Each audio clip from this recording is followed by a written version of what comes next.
W oborze liczy się kilka rzeczy. Szybko, równo i bez nerwów. Dzisiaj na warsztat bierzemy ścielarki McHale. Sprawdzimy, jak sprawdzają się w realnej pracy. Zapraszam na film.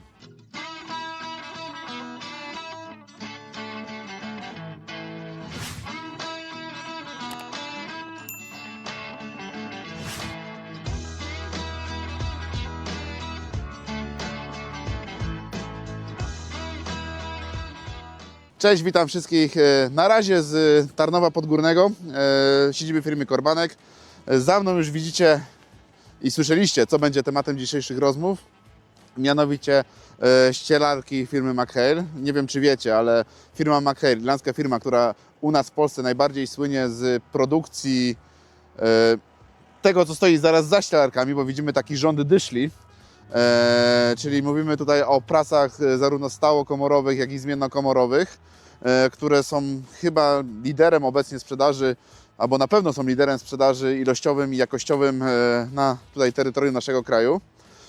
No ale jak wiemy także z naszych filmików i wiecie po targach, gdzie się spotykamy, że McHale produkuje także całą serię maszyn zielonkowych oraz to, co stoi za nami dzisiaj, czyli ścieralki do, no, jak sama nazwa wskazuje, do ścielenia. Wyróżniamy kilka modeli ścielarek w całej gamie McHale'a.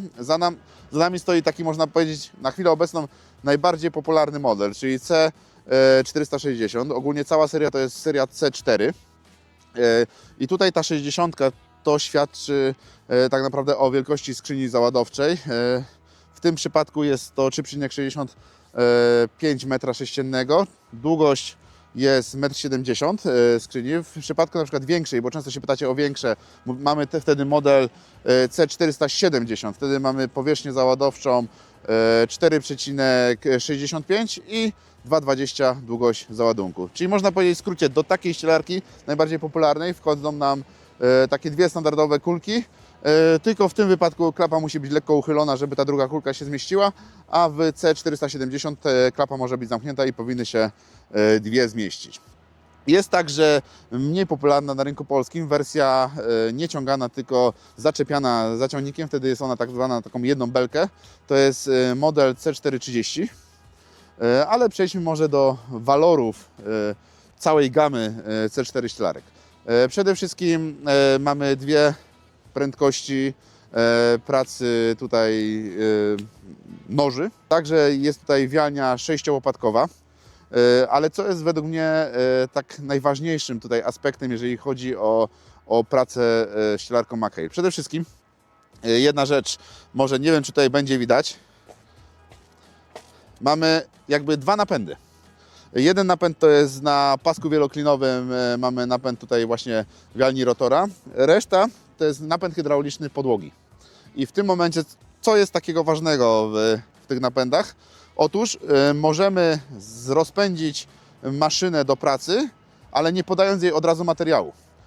Daje nam to, że my decydujemy tak naprawdę płynnie o tym, ile materiału trafia na rotor nożowy, ile tak naprawdę wydmuchu jest. Dbając o wygodę użytkowania, firma McHale postanowiła zamontować sterownik od zarówno klapy, jak i przesuwu podłogi na zewnątrz, czyli możemy sterować sobie załadunkiem beli z tyłu ciągnika. Także po położeniu tej klapy ona może nam służyć do załadunku, jeżeli byśmy cofali i nabierali na nią belę. Nie musimy w tym momencie mieć na przykład drugiego ciągnika stricte albo ładowarki teleskopowej, czy ciągnika z turem do załadunku beli.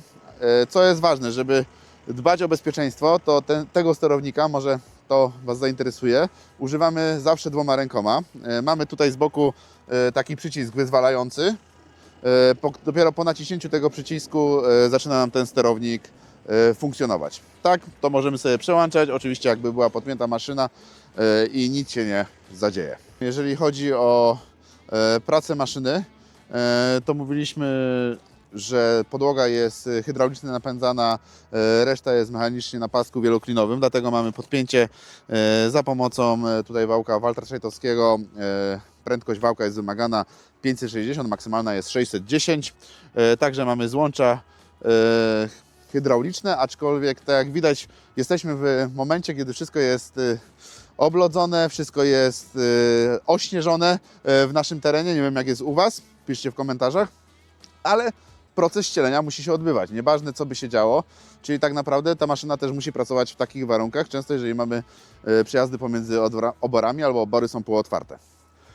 Jeżeli chodzi o pracę samej maszyny, do maszyny oczywiście dodawany jest sterownik, na którym właśnie możemy sobie regulować tą prędkość podawania z ciągnika podłogi materiału na rotor. Także mamy możliwość używania sterownika do obrotu tutaj wieżyczką.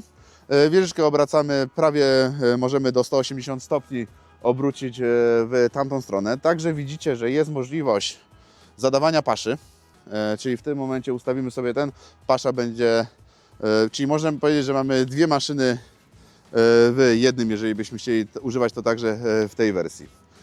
Ale jakby, żeby zrobić kulki, którymi chcemy siedzieć, to też musimy mieć maszynę do tego. Czyli też warto wspomnieć o tym, że u nas w firmie Korbanek zarówno w ofercie mamy ścielarki, które są dostępne i warto się nimi zainteresować, bo zostało tak naprawdę kilka sztuk, albo prasy. I tutaj jeżeli mówimy o prasowaniu kulek do takiej ścielarki, no to wiadomo, że będziemy szukali czegoś, co fajnie będzie szło w słomie. Więc tutaj firma Mackay zapewnia, że prasy stałokomorowe, czyli seria F5, na przykład model 5500, jest to praca walcowa, ale ona spokojnie sobie da radę w zwijaniu kulek właśnie takich 125. Albo najbardziej popularny model V6 750, to chyba każdy z Was zna. Jest to prasa zmiennokomorowa dostępna na rynku polskim ze tutaj producenta Mackay. Ale co ważne, chciałbym Wam powiedzieć, mamy początek lutego, a tak naprawdę zamówienia na te prasy cały czas schodzą od Was. Więc jeżeli szukacie prasy na ten sezon, to nie zastanawiajcie się, dzwońcie do nas, piszcie, odwiedzajcie nas tutaj w Tarnowie Podgórnym, odwiedzajcie nas na Fidliach, kontaktujcie się z przedstawicielami handlowymi, bo naprawdę ilość tych pras jest duża, ale jest ograniczona. A jak widzimy, co roku popyt jest coraz większy i żeby Wam dostarczyć prasy i żebyś Ty mógł pracować sobie w terminie, to zapraszam do kontaktu. Ja nie wiem, czy Wy słyszycie, ale ja na pewno słyszę, że w takiej pogodzie tutaj plac nasz jest non-stop odśnieżany, a jeżeli Wy chcecie zobaczyć najnowszy filmik z odśnieżania, zajrzyjcie tutaj.